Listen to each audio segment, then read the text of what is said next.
Welcome back to First Alert 4, turning now to our new series produced in the Bi-State, where we chat with actors and musicians native to our area. And for this edition, we're sitting down with one of the stars of the Stars series, Power Book 4, Force. Actor and former professional football player Isaac Keys with us today. Thanks so much for your time. Hey, thank you for having me. I appreciate you. Appreciate being here. Yeah, so I am so very excited, as I know many others are, for this new season. But let's start back with season 2, where we saw Diamond, who is the character that you play, of course, in some pretty heavy situations. So a potential rift brewing between him and Tommy, and then his brother working to undermine and take his position with the CBI. So talk to me about how we'll see those relationships evolve in this final season. I think that you will be, first off, I apologize to the fans for us taking so long for to be able to get season 3 out there. But I assure you that it is already in the tank, and Stars will make sure that we get that out to you all, because I'm excited just as much as you all are. I think the relationships, in that business that Diamond is in, it's kind of like the den of thieves type of thing that, there's really no honor into that. But Diamond and Tommy have seemed to have forged a relationship that they are able to, that's doing well for them. They're starting to make some things happen in the streets. They're starting to achieve some of their goals that they have of, really taking over Chicago. But as you mentioned, blood is sometimes thicker than water. And it's always that conflict of, you can't choose your family members, but you're always going to love them so much. And sometimes they're the first people to bring you down. So we just have to kind of see. But I'll tell you, like right now, it's so exciting. I'm so excited about this season 3 because I think the fans are going to really love it. Yeah, and as you said, no premiere date just yet, but is there anything that you can tease about what we'll see Diamond endure without giving too much away? Well, that's not, because there's a lot to give away. I mean, from the episode 1, there's a lot. I just think that people that are fans of Diamond and fans of the show are going to be in a place where they're going to be not being able to sit down too long, because the excitement and just the emotional strings that they're going to be being pulled on are going to be so strong that it's going to keep you out your seat. It's going to keep you wanting to see what's happening next episode.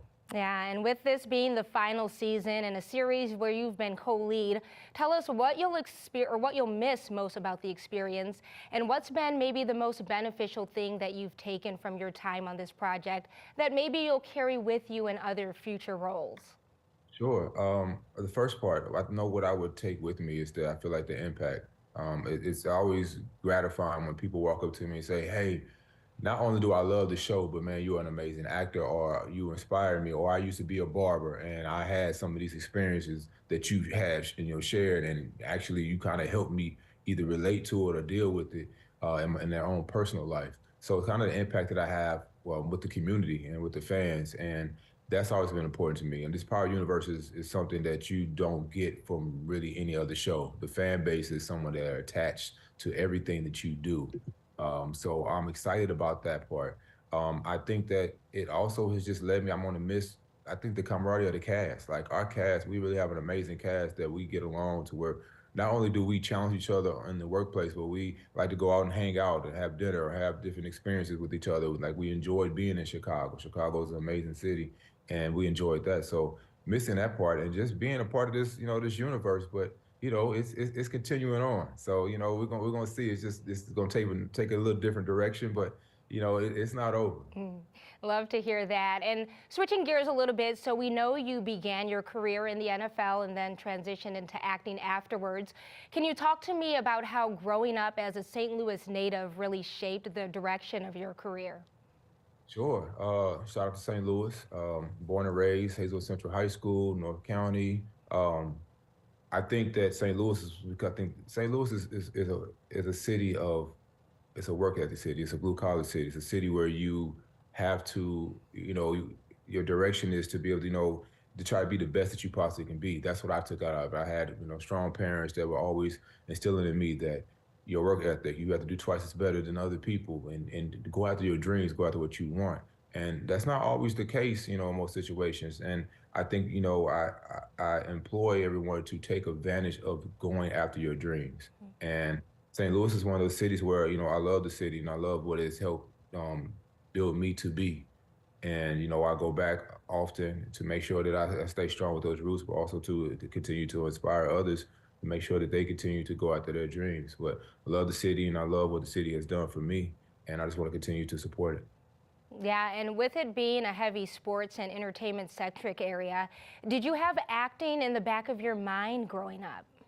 Say that's a crazy thing. No, I didn't. I took an acting class in high school as an elective just to do something, different. We take electives just because we don't want to take some of those main courses at the time.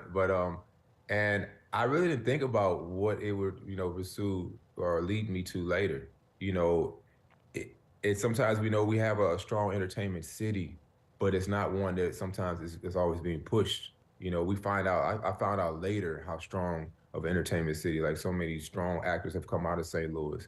I think in St. Louis we should do better of make sure that we continue to allow those people to be named and be able to be exposed in a way of that the younger kids can see, like in the league. 'Cause if you see it, you can achieve it. If you believe it, you also can do it. So acting wasn't on the forefront. I think my parents always told me to make sure you get your education first, get that done, and then from there, later on when I didn't know what I was going to do after football, acting somehow came to the surface. I was trying so many different things. I was trying to figure out what I was getting ready to do in the next chapter of my life. Acting came out, and I had to say it probably saved me from a lot of different things. I love to hear that. And so I know you say you come back to the area fairly often. Do you have any places that you frequent when you visit, or maybe growing up, what were some of your favorite like hangout spots? Um, a lot of those hangout spots aren't around anymore. Go down a nostalgic train, if I was to name those things. But what I really found, unfortunately, since we don't have the football team, the Rams there anymore, baseball has really been like I had a chance to throw out the first pitch last year in May, and baseball being my first sport, that was like one of my dreams come true. I had just lost my father was becoming kind of ill. Was probably on his last leg, unfortunately, and that was one of the things, the dreams that I was able to do for myself and for him.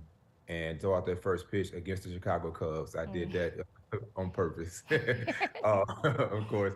But being able to throw that first pitch out was something that I cherish to my heart, and I thank the Cardinals organization for allowing me to do that. So that was kind of one of the main things. Ballpark Village is great, has great energy, and just kind of like really just hanging out with friends, and finding those good restaurants out there in St. Louis to really kind of sit down and just enjoy. Yeah, and speaking of restaurants, Ted Drew's, what do you think about that? Ted Drew's is a staple. Ted Drew's is Okay. a staple. Favorite So flavor? yeah, I'm more of for the strawberry concrete. Okay. Yeah, strawberry concrete has always kind of been the one that's been right there with me. You can't go wrong with that. Well, Right. thank you again so much for your time and for speaking with us today.